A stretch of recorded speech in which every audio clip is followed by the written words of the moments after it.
Assalamualaikum warahmatullahi wabarakatuh. Berjumpa kembali dengan channel Wardah Teacher. Kali ini saya akan membahas tentang ruang lingkup sejarah ya. Ada 3 hal yang akan saya bahas. Yang pertama, sejarah sebagai ilmu. Yang kedua, sejarah sebagai kisah. Yang ketiga, sejarah sebagai peristiwa.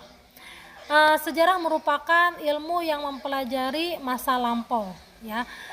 Sebagai ilmu, sejarah merupakan ilmu pengetahuan ilmiah yang memiliki seperangkat metode dan teori yang digunakan untuk meneliti dan menganalisis sebuah peristiwa serta menjelaskan kerangka masa lampau ya,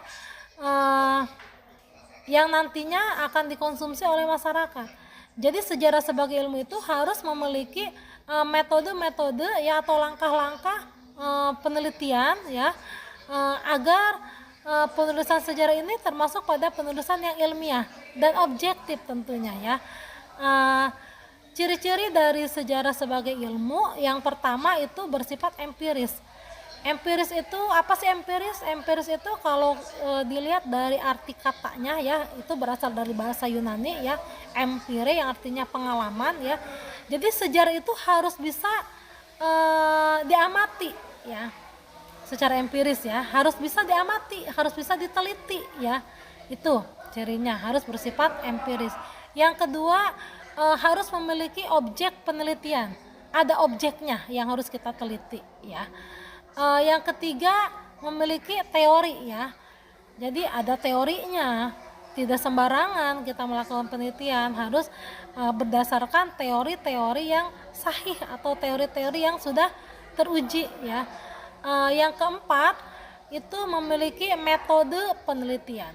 Ada beberapa metode penelitian dalam sejarah dan itu akan saya bahas untuk pertemuan selanjutnya ya. Ada metodenya ya.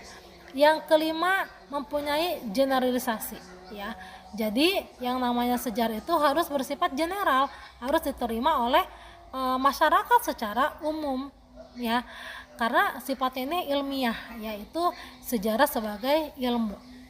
Yang kedua, sejarah sebagai kisah. Nah, berbeda dengan sejarah sebagai ilmu.